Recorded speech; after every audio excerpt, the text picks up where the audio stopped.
Hey, good morning, everybody. Welcome to another round of Not So Crazy Talk. I'm Randy Palmer. Thank you for joining me on this little conversation today about songs about roads.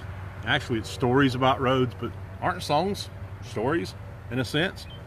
To me, a lot of the good ones are stories. And so today, I asked you what was your favorite song about a road or roads.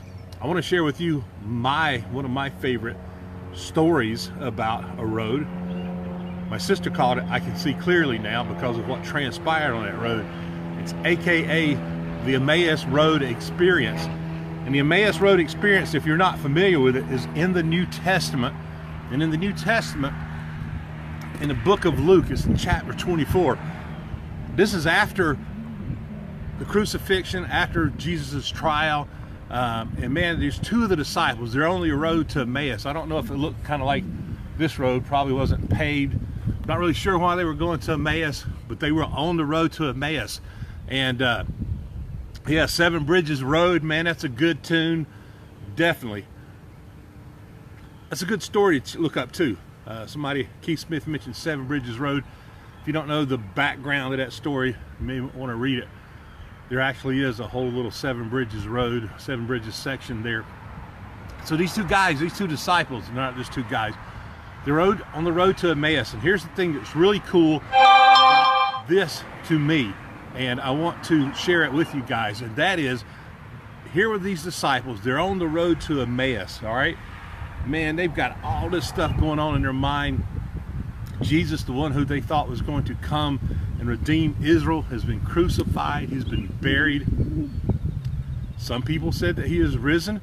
You know, the ladies have already gone to the tomb. Two of the disciples ran to the tomb. But these two guys, Cleopas and the other, they're still kind of like not really sure. And here's what's exciting to me about this song, about this story about the road, is that Jesus came to these two guys, these two disciples.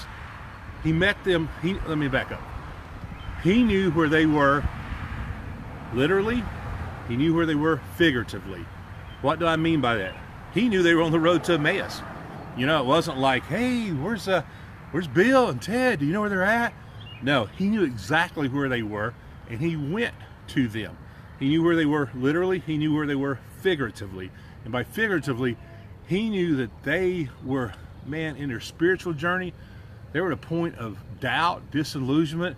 You know, they were kind of questioning, man, you know, is this all real? Is this true? I thought this was going to happen, but now that's happening.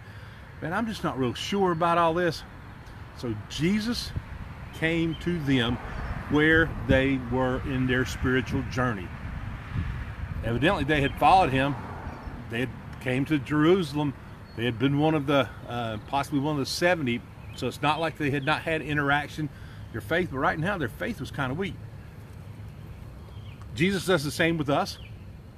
He will come to us where we are in our spiritual journey. He didn't say, hey dudes, y'all gotta get all the answers to all this. He didn't tell them, you know, you gotta get your act together before I'm gonna come to you. He came to them where they were.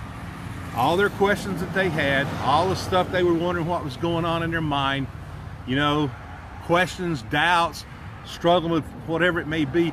He comes to us where we are, just like he came to those disciples. He comes to us where we are physically, literally, and figuratively in our spiritual journey.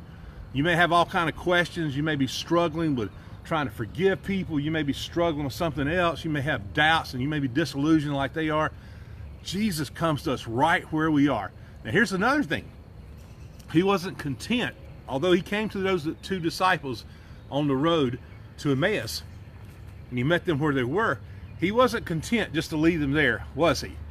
Now they were heading on down to Emmaus physically. That's where they were going. But spiritually, he wasn't content just to leave them right there in their disillusionment and their doubt. As a matter of fact, he began to engage them in conversation. They didn't realize that it was him at work in their life and that he was trying to show them things right now. He had chosen to, you know, not reveal himself, but he was working. He was talking to them. And they had a little conversation. I like to call it the duh and the well duh conversation. And that is this.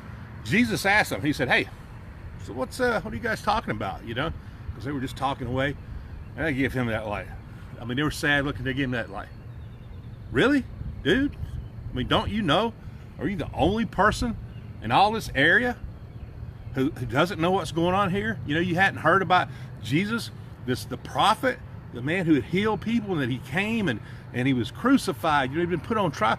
You don't know about all this? I'm just kind of like, where you been, dude? You've been like in a, you know, wow, out in the middle of nowhere.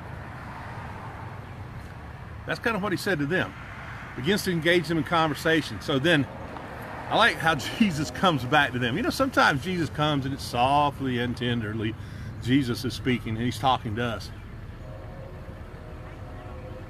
Yes, ma'am. I was just doing a little video here. Oh, I was just using the back road.